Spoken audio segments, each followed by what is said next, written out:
There's a special kind of magic you only find where bushland spills into the sea, and the tide breathes in and out like a sleeping giant. Time moves differently. The air carries the scent of salt and wood smoke, and the light lingers a little longer before it dips behind the mountain, like it's reluctant to go. Days begin with birdsong and end with the hush of the water lapping at the shore as shadows stretch long across the creek. The stone and sand moves with the sun between beige and butterscotch, and the deep green of the sea holds the memories of this place. It swirls crystal clear around your feet, but as you enter the water, it stops reflecting and begins to obscure. Beneath the glassy surface, the river holds its secrets. The water runs deep here, and the truth, like the riverbed, lies buried in silt. The more you try to reveal what's underneath, the harder it is to find. Welcome to If These Trees Could Talk.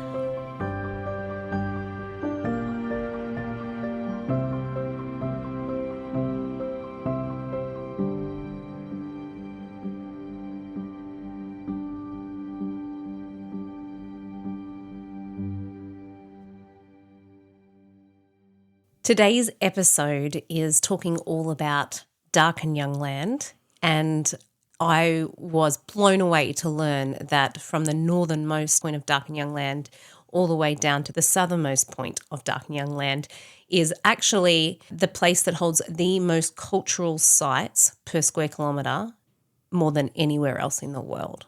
So today we're talking about a land filled with very rich Aboriginal history. And I'd like to acknowledge that land, the land that we're recording on today, which is Wanneroo land just next door, and also the lands that you are all listening from today. I'd like to extend that to all Aboriginal people, past, present and emerging, and all Aboriginal people listening.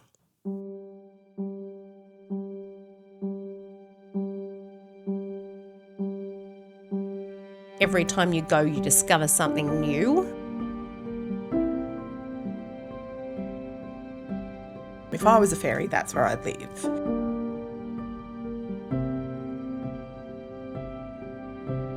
As the net was winched up and the haul dragged over the side, the crew saw straight away that what they'd brought up wasn't just scrap.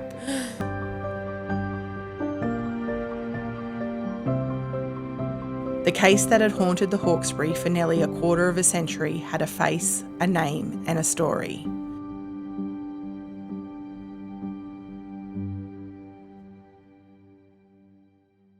Hi Megan. Happy Mother's Day. Happy Mother's Day to you and happy Mother's Day to all of you that are listening. It's obviously not Mother's Day for us at this point, but when this goes live, it will be Mother's Day. Today, we are heading to Patonga. And we both know a little bit about this place. You've been there a couple of times, Megan? I love it when you talk about places I already know. My favourite part about Patonga is that when you mention it to someone, they say, "Where's that?" I remember when Scott first said to me, "Do you want to go to Patonga?" Like I was thinking it was like an island in the South Pacific. It's like, why are you going to take me there? It's better. In some ways. It's better. Patonga is my favourite place. And the fact that people don't know where it is probably tells you a little bit about how special it is. But also maybe you should be careful how many people you tell about this magical place. Well, today's story could go two ways because it's probably going to make a lot of people go, wow, this sounds amazing and I really want to go there. And then there'll be another part that people go, oh, I'm never getting in that water. So this is not a beautiful travel diary episode? Well, I'm going to talk about my travels there. It's the one place that we go to every single year without fail. We've only missed one, and that was because it was COVID lockdown. So we've been every year since Scott and I have been together, which is 16 years this year. How old were you when you started going? I feel like you've always been there. Nah. There was a time where I didn't exist in this little circle. Well, probably not much longer than that. You guys didn't go when you were kids? That Foster was our kids' holiday every year from when we were born. Patonga started when I was an adult. No, I was a driver. Okay. And I had to make these choices myself. My parents didn't just drag me along. That's kind of wrecked it for me because when I listen to Josh Pike's song, The Summer, which is written about Patonga and his teenage years there, every time I hear You thought I was hanging out with him? Well, I was kind of hoping you had a little romance Good friends, with good him. friends. I do actually have a photo with him. Can we put it in the show notes? Yes, we can. It was nearby at Avoca, I believe, that photo was taken. Well, he talks about in that song about the friendships that are made.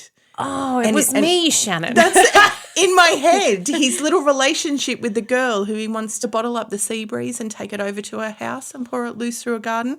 In my head, as that song plays out, it's you and Josh Pike. If he wrote that song for me, do you think I would be married to Scott right now? I love Yes, you, Scott. yes, you I love would. you, Scott. So I was just hoping that you might have like a little holiday romance story, but no, you were a girl with a car. That's kind of wrecked it for me, Megan. Sorry. I'm never going to listen to that song the same way again. If I could bottle up the sea breeze, I would take it over to your house and pour it loose through your garden. No, I'm still going to, I think. It's fun. It's fun. You and Josh Pike floating down the river on your mattresses. How did floating down the river on a mattress go for you? Didn't go real well. I wasn't in the river. I took it to the ocean. So it's just post Easter holidays when we're recording this, and we spent 10 days in Patonga, and I came back to work for a couple of days in that week. So every afternoon I was like chanting at the bit to get back there, because I'd come back to work and it was pouring all day, and Scott and Charlie were down there and they might have a little shower, but the sun was out. Like normally if it rains, it's going to rain at Patonga first. We've had a few times there where actually it might have been the first time we ever went, and we had the old little 2-room tent and air mattresses, and the rain come through the tent so heavily, like on the ground, not through the roof of the tent, that it actually lifted the air mattress and pushed us up against the back wall. There's lots of stories about them digging trenches around the tents and stuff in the time before I went. But this time it wasn't raining at Patonga and it was raining up here. So I was really excited to get back every afternoon. And this afternoon I got back and I was like, grab a beer, grab the blow-up mattress, and we're going down the beach and I'm just going to float around and it's going to be so serene. And instead, as I tried to get on the mattress, a wave come and kind of pushed my knee out sideways and I fell. So the serenity that I expected turned into me kind of flopping around on the shore like a disabled walrus. And I now have a limp. It's just a little tear of my MCL, which is the ligament in your knee. But it's recovering. I'm getting better, which is great. And it didn't put a dampener on it. Good. I still had a fabulous time. I'm sure you're going to dive into this a little bit more a little later on, but when we talk about the ocean, they're not the big East Coast rolling waves. We're in the middle of it. Yeah, they're bay? just tiny. Is it called a bay? Yeah, it's Broken Bay. So they're pleasant little Broken Bay. waves. They're They're not surfing waves. They're not, except when we arrived and it was the king tide and there was massive seas and nobody could surf anywhere because the ocean was so dangerous. Every surfer on the Central Coast turned up at Patonga on our first day there because there were surfable waves. Wow. So we spent the first day sitting on the beach watching all of these surfers, and the ocean was crazy, like proper crazy. It was just a sight to behold in itself. And we're standing there watching all these guys surfing, and all of a sudden they all get out, like they're all swimming towards the shore and they're all out standing on the shore holding their boards, and they're all talking to each other, and we're kind of up the beach a bit. And then as they started leaving, I said to the guy, did something happen? And he said, yeah, a shark got caught in that guy's leg rope. Oh. And he said it started pulling him. Did that happen this holiday? This holidays while we were standing on the beach. How do I not know this? I haven't got to tell you that part yet. And he said he started to get pulled backwards, and he called out to the other guy and he's like, help, help. Like there's a shark stuck in the leg rope. And the other guy had to swim out to him and put his hand down to his leg to undo the leg rope so the shark could be free and swim off. How brave. I know. I was like, why isn't anyone buying this man a beer? They probably were. Yeah, that's probably where they were headed. Yeah. So I will tell you a little bit about Patonga. It is a very sleepy little village tucked into the southern edge of the Central Coast, where Brisbane Waters National Park spills down into tidal creeks and the Hawkesbury River fans out into Broken Bay. There's only one road in and out, Patonga Drive, a narrow, winding route through thick bushland that winds through the headland cliffs and down into a ferny fairy forest that you drive out of to see the beach. This is my favourite drive. From up there in the national park, and then you wind down around there's little holiday homes perched on the cliffs that look straight out over it. And as you get to the bottom, it just turns into a ferny, viney rainforest, which would be the perfect fairy house. That's what I think of every time. If I was a fairy, that's where I'd live. And then you come out onto the flat and you just see the whole of the beach. It is so great. Mm-hmm. I count down the days every year to be able to do that first drive down, and it gives me the same feeling every single time. And the caravan park is situated right between the beach on one side and the river on the other, perpendicular side basically. So it's kind of 180 degrees surrounded by water. So Patonga is just really a spit at the bottom of the mountain. And I think it's only got 2 parallel streets that run along the spit. There's the front one and the back one. Mm-hmm. Yeah, the campground's like literally on the point where the river meets the ocean, and you are completely surrounded by water and headlands and bush. And then you go to the ocean side to watch the sun rise, and then in the afternoon you have your cheese and your wine on the riverside. That is exactly how we do it. As we mentioned, you won't find crashing waves or surfboards here. This is wading territory. Paddling with the tide and watching pelicans drift like ghosts past the oyster racks, the Darkin young people fished these waters and harvested shellfish for thousands of years, and their presence is still etched into the sandstone around the nearby cliffs and caves if you know where to look. Have you read The Secret River? I know you've watched it. I've only watched it.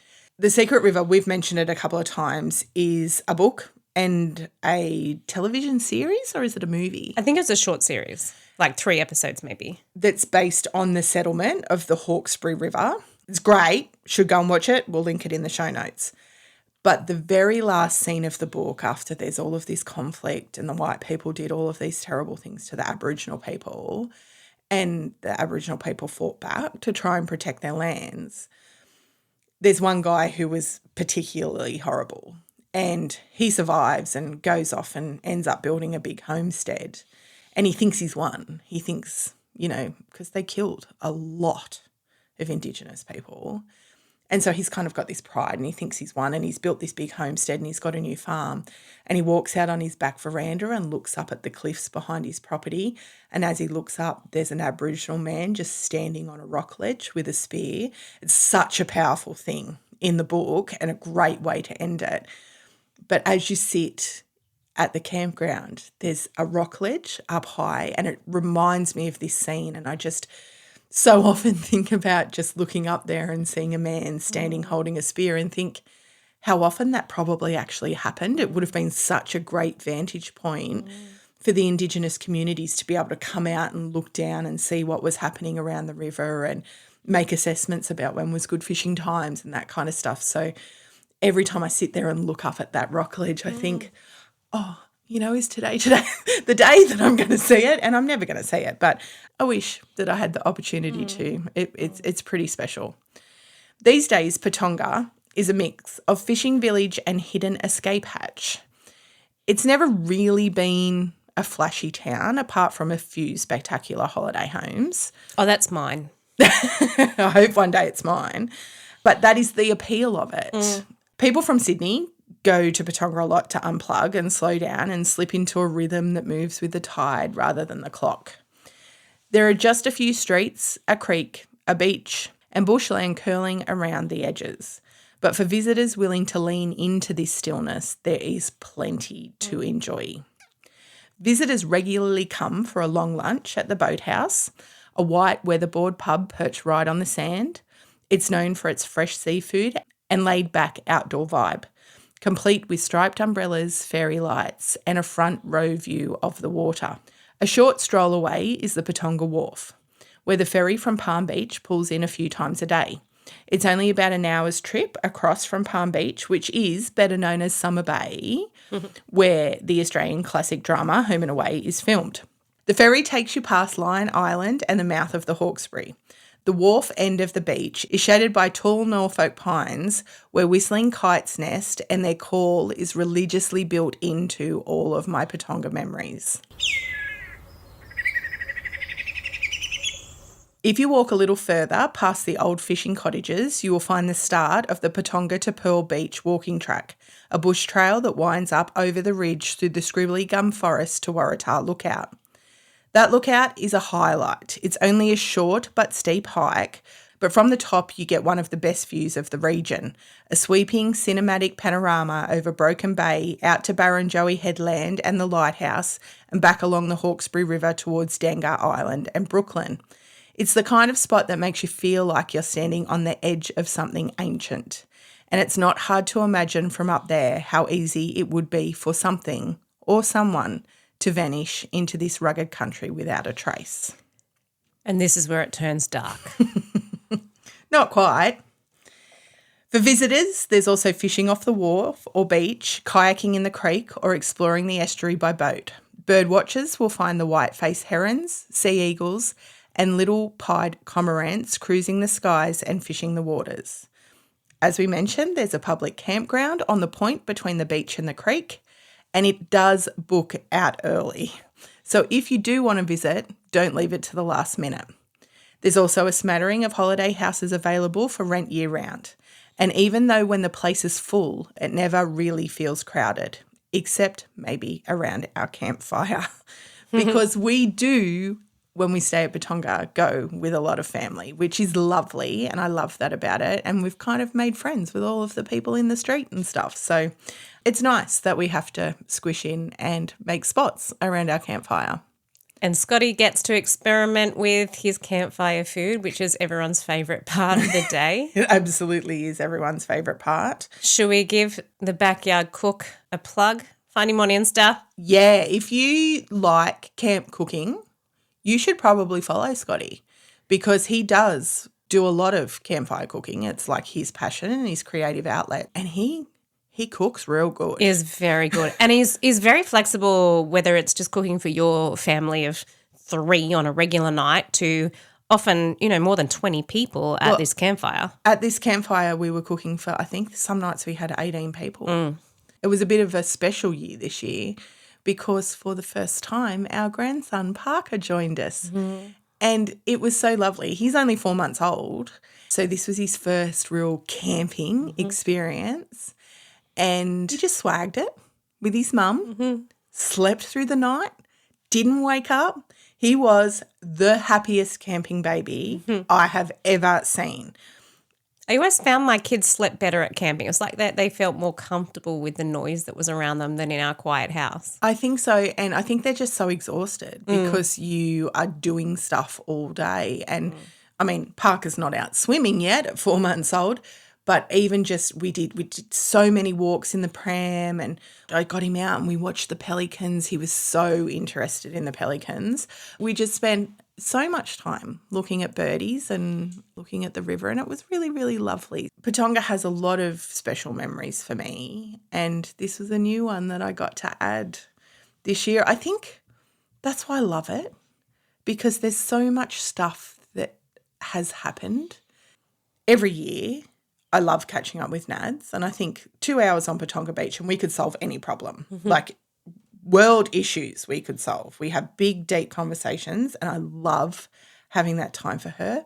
When Emma and I were working on Warriors, which was a short film that Emma wrote and I directed, we did so much of the planning for that on Patonga Beach, which was really, really lovely. Just escaping the world and all of the things that you have to do allows your creative brain to do what it's supposed to do. It I'm really feeling does. full FOMO for missing this year. I had a pretty rockin' time at Blues Fest, but listening to your story makes me feel like I've really missed out on a good one. And there's so many memories because, like, we go at Easter, but I've done some winter trips there with my friends Rach and Kel. One of my best memories of hanging out with them was our morning beach walks, and we kind of end up at the pub end at about 11 o'clock when it opened, and we'd be like, oh, it's time for a coffee. But the pub's across the road, so we'd have an espresso martini at 11 a.m., Yes. which really works. You're on holidays, and it makes the walk back so much funner. Absolutely. I feel like the more time you spend there, the more you realise you know nothing about the land that surrounds it too. Like every time you go, you discover something new. I do all the time. And even the rock shelf, like around past, you haven't walked to Secret Beach with me and Claire, have you? So where the little fishing cottages are, if you walk around that headland, there's a little beach at the back of that headland, and Claire and I have gone there a few times. And even the rocks along there, and I've tried to Google what it is, but it's similar to the tessellated pavement in Tasmania, which is a really famous rock formation that's thousands and thousands and thousands of years old. But it's sort of square. These are really swirly, where it's like the water sitting there has eroded the sandstone, and it makes these so like one ring might be sort of orange and the next ring's like a purpley colour. It's beautiful. I've got some photos of it. I'll pop those in the show notes too. All right, Shannon, get to the drama. Okay. Patonga isn't a place where you expect the past to rise up from the deep. It's cut off just enough to feel like its own world. The locals will tell you that it's where the road ends, and they mean it literally. It's a quiet, sleepy village and not much changes. But in August of 1994, something did. Out on the water near Broken Bay, just east of Patonga, where the Hawkesbury River empties into the sea, a commercial fishing boat called the Lady Marian was doing what it always did, trawling for fish. The crews were working steadily throughout the morning, dragging in big nets behind them through the depths, hoping for a good catch. Around midday, the net caught something heavy. Not unusual, they often snagged on debris. But this time it was different. As the net was winched up and the haul dragged over the side, the crew saw straight away that what they'd brought up wasn't just scrap. Tangled in the net was a rusted steel frame, something homemade and very strange. And attached to it, held in place with ropes and wires and the remains of old plastic bags, was a skeleton. Imagine. The world's deadliest catch. At first they thought it may be an animal, but as they tried to make sense of what they had just pulled on board, they noticed the bones sticking out of the bags were too long. As they removed some of the plastic, they discovered a rib cage that was unmistakably human. And then they saw the skull. The trawler captain notified the authorities of the ghastly discovery. The boat and crew were escorted back to Patonga Wharf by the Broken Bay Water Police. The wharf, usually quiet in the middle of the day, suddenly became the centre of attention. Police cordoned off the area. Forensic teams came in from Sydney. The Lady Marian's haul was taken for analysis. And just like that, Patonga was the heart of a murder mystery that would grip Australia for decades. The skeleton, badly decomposed, was confirmed to be male. He'd been tied to a steel frame in a crucifixion-like position, arms outstretched, body secured at the torso, wrists and neck. The frame itself was rough but methodical, about 6 feet long, made from flat metal with crossbars welded on and reinforcing rods bent into tight L-shaped brackets to hold the body in place. The wires were wrapped with care. Whoever had done this had meant for the body to stay secured and had meant for it to sink. Scientists at the Glebe morgue estimated the remains had been underwater between 6 and 12 months. The man had been killed by blunt force trauma to the head, several severe blows, possibly before he was bound to the frame, possibly after. Either way, it was a targeted, deliberate killing. Not an accident, not a panic. Someone had taken their time. And yet there was nothing to identify him. No wallet, no ID, no fingerprints. Those were long gone. Facial features had eroded. All they had were bones, clothes, and the faintest forensic breadcrumbs. Examiners estimated that he was short, between 5'2" and 5'4". Dark brown hair, straight teeth with one front tooth missing, probably lost in early childhood. No fillings, no scars, no tattoos. He was wearing a polo shirt from the brand Everything Australian and a pair of no-sweat tracksuit pants. In his pocket, a pink lighter and a packet of cigarettes. And that was it. The morgue gave him the formal tag Unknown Human Remains E4293.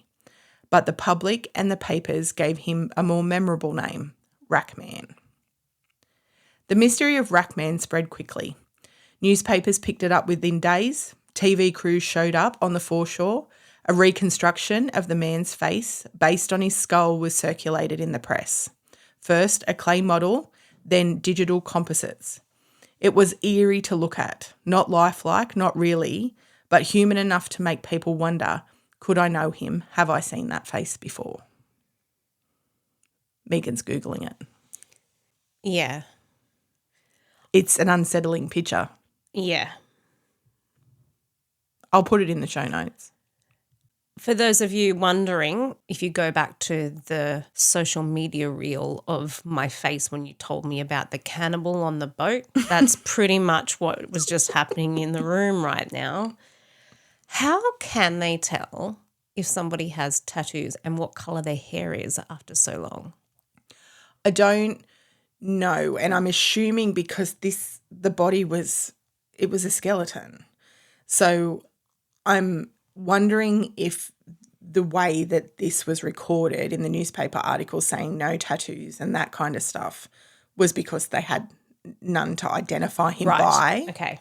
And there were still clothes? Yeah, there was still clothes. And they were well enough intact that they could actually read the labels. And cigarettes too? Like, I think someone said it was like they even mentioned the brand of the cigarettes. Water does strange things to decomposition, so you just don't ever really know because it depends on the depth and the movement of the water and there's so much scientific stuff that goes into understanding how long a body's been there when it has been underwater. So looking up Rackman, we've got some quite lifelike photographs. Does this mean there's going to be a solution today and we actually find out who the person is, or would you like me not to ask that question? No, you can ask that question, and that's part of the journey because it took a long time to find out who he was. But there's also this 3D model. The 3D model. So that's what they put out, and then eventually they made a computer version of that model because they were so desperate to try and figure out who he was. So based on his skull, they kind of worked out what he might look like as a human because they needed people to come forward and say, yeah, I might possibly know that person. I'm going to put my phone down because I'm dying to hear the end of this story, and I feel like with a few clicks I could find out very quickly, but I want to hear your version, so let's do this. The police were stumped. No missing persons reports matched. Nobody had called in saying that their brother or son or partner had vanished wearing the exact combination of Aussie clothing brands. And no DNA match could be made. This was the mid-90s when forensic evidence was still wearing L plates. So investigators turned to theories. And in Australia in the 90s, when a man turns up murdered in a way that looks like a message, there's one theory that always comes up first: a gangland hit. The method was theatrical, overkill almost. The crucifix-like frame, the wires, the care taken to weigh it down and dump it right in the mouth of the Hawkesbury. It didn't feel like a panic move. It felt symbolic. Intentional even. Police suspected the killing might have been a warning, the kind you send others in your circle. This is what happens when you cross us. They briefly entertained the idea of a cult killing. The whole crucifix setup had religious overtones. Investigators knew of fringe religious groups in New South Wales at the time, some of which had been connected to abuse and ritualistic behaviour. But nothing was confirmed, nothing was solid. But it was enough to make them wonder. But without a name, they were running blind. So they appealed to the public. A $100,000 reward was offered for information that could identify Rackman. Tips flooded in, and for a while, their hope flickered. The first name on the police list was Joe Biviano, a convicted drug dealer who'd vanished from Des Moines in December 1993, just months before the body turned up. Joe was of Mediterranean appearance, the right age, around 5'4", dark-haired. Close enough that people started calling in to say that the facial reconstruction looked a bit like him. But dental records were missing. That meant turning to DNA, and when the samples came back, they didn't match. Next came Peter Mitris, a Greek businessman last seen in King's Cross in 1991. The whispers said that he'd been beaten and dumped at sea. Again, the general description seemed to fit, but Peter was taller, around 5'9", and his sister told police he had crooked teeth, nothing like the straight dental profile Rackman had. Another dead end for police. And then the speculation turned darker.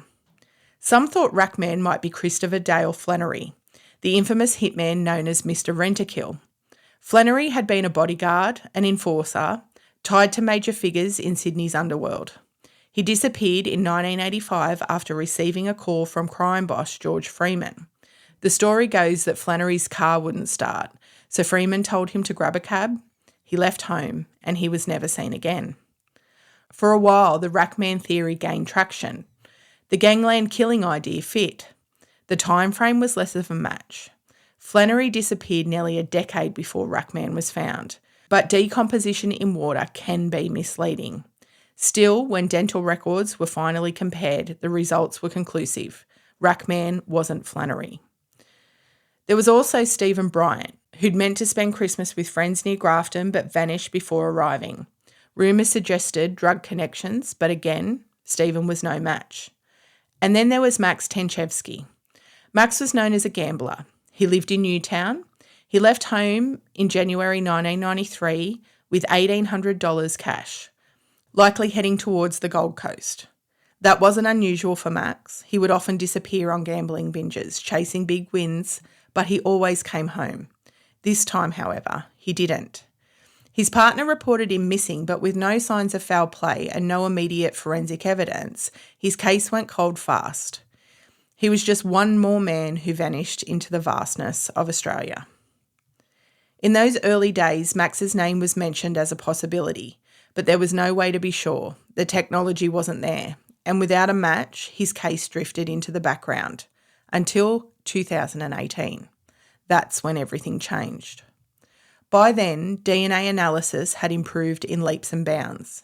Where once scientists needed a solid biological sample to compare, they could now extract viable DNA from degraded remains and run it against national databases.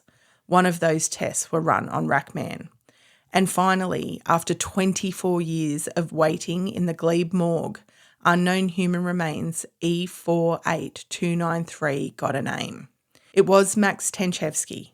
Aged 37 at the time of his death, Deputy State Coroner Paul McMahon made it official in August 2018. The case that had haunted the Hawkesbury for nearly a quarter of a century had a face, a name, and a story.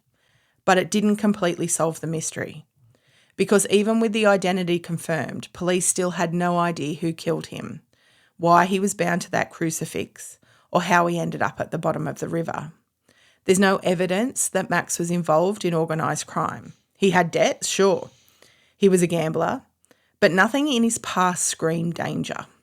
It was possible he owed the wrong people money. It's possible someone used him to make a point.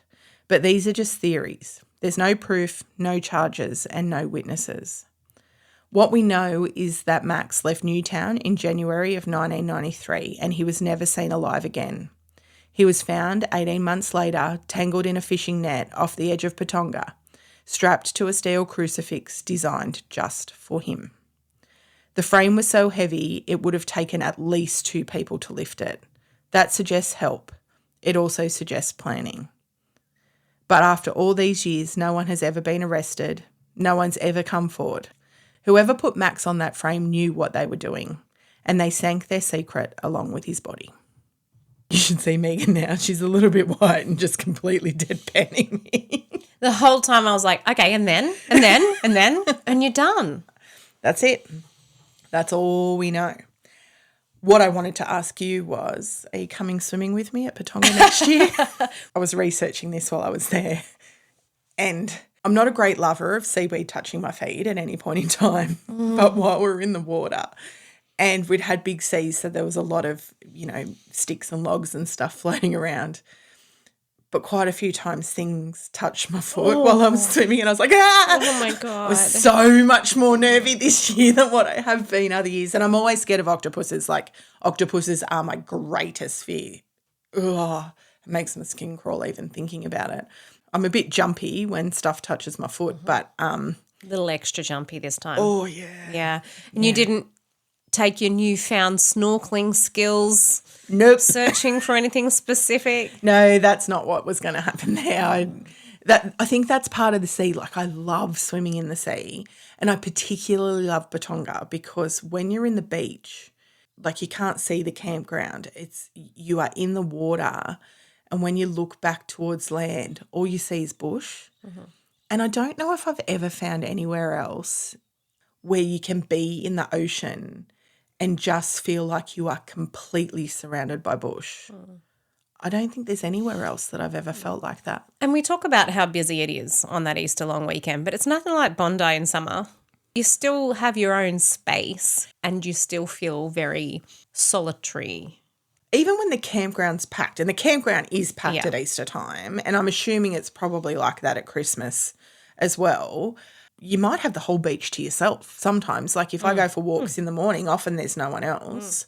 It's spacious. Like, the campground's busy, but you can get a spot sitting at the creek where you're not on top of people that you don't know, and the same at the beach. So it's not far from Sydney. So you think it should be busier than what it actually is, but it might be different in summer holidays. It's getting cooler, so maybe that's our experience. I've never been there in the height of summer. Like, for me, it's a cooler weather destination. Autumn is my favourite season.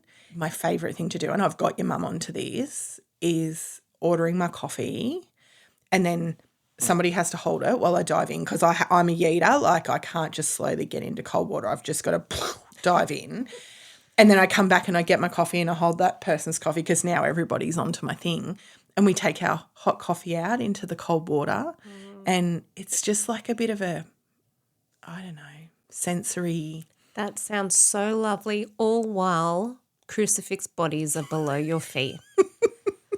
Have you always known that this had happened, or did you only just recently find out on your quest for stories as you visit small towns? Yes, I had heard about it, but I did get a little reminder when I was doing research for Nigel Macquarie's Unsolved case? Unsolved case, yes. And in the same book, which is called Unsolved Australia by Justine Ford, she has a section in there about this as well. So it kind of jogged my memory, and it probably had more information in it than I knew. They talk a lot about it being based in the Hawkesbury. So I didn't realise the Patonga link until I went in and then started researching it myself and looking at where they actually found the body.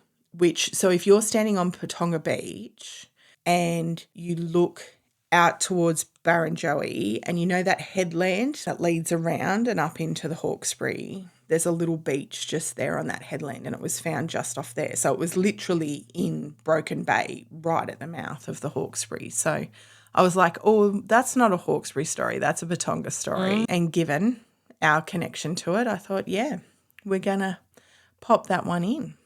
I've enjoyed listening to it. The first half, a little more than the second half. I was going to say, you enjoyed it.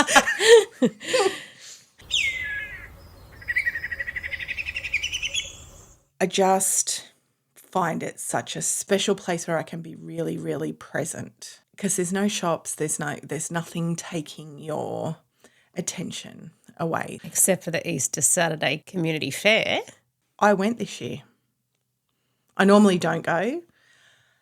I did go this year, and me and Claire were inside and we were like, this is too many people for us. We've got to get out of here.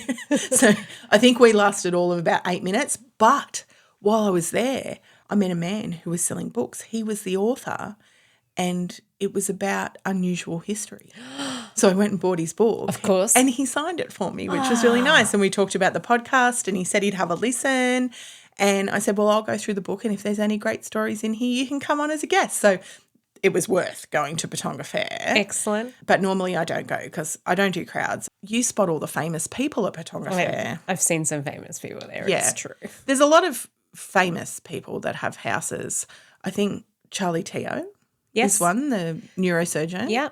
Who's the reviewer of movies? Margaret Pomerantz. Mm-hmm. And I love her. I would love to run into her. I'd love to just sit out the front of her house and drink wine. Yeah. And have a conversation. I just want to listen to her voice. I know. I adore her. And the cricket guy. Mark Waugh. Yeah. Yeah. And there was one year that Polly was from the block. I think Kirsty was there once too, wasn't she? Kirsty was there. Kirsty and Jessie. Yeah. So they are our friends. And they were our friends before they were famous. So before I pressed record, you said you wanted me to include 2 songs today? 2 songs. I will put both of them in the show notes. We mentioned Josh Pike. The other one is Busby Maru, Drink the World Dry. Mm. It's special to me because of Hannah. My daughter's best friend, Hannah, passed away at 15. She had Ewing sarcoma. She had a long battle with that. She did really great. She went into remission, but it came back. And I remember the trip after she passed away and having a really nice time and then catching myself having a really nice time and the guilt that I felt about that. And then I found the Busby Maru song, Drink the World Dry, and there's a line in it and it says something about drop a line in the water, meet me at the shore and we'll practice what she taught us. And I learnt a lot of big life lessons from this little girl. She was an extraordinary human. Even if we sit here for days, living like nothing gonna change, we can drop a line in the water, meet me at the shore, we can practice what you taught us.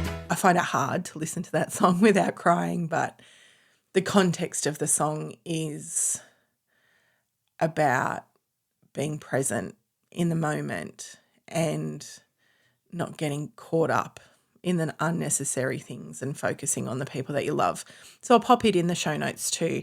I did put it on this morning before I come up here and listened to it a couple of times and had a little bit of a ugly cry while I did. But yeah, I can picture the exact moment sitting on the point looking across where we swim across to the other side and the water kind of running over my feet and going, she wouldn't want me to be sad about this.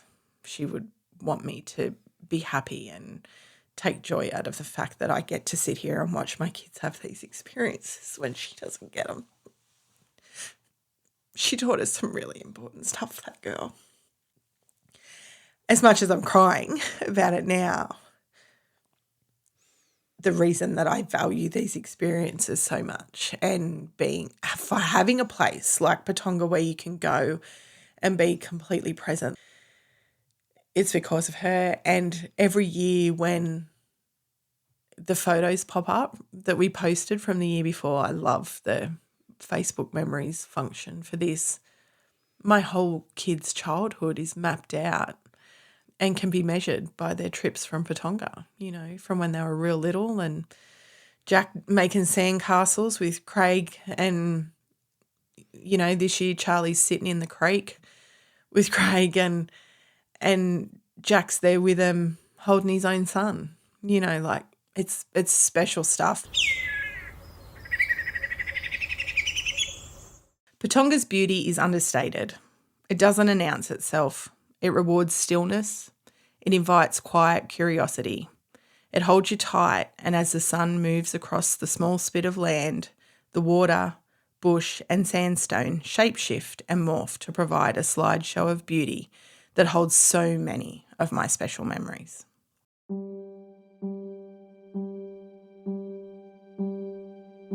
Thank you for joining us for today's episode of If These Trees Could Talk. If you would like to access more about the places or information included in today's topic, please visit our website, ifthesetreescouldtalk.com.au. If you would like to follow us on our adventures, check us out on Facebook or Insta. Our creative writer is Shannon Walters, and our podcast is produced at Bellevue Studio in the Hunter Valley with audio production by Megan Anderson.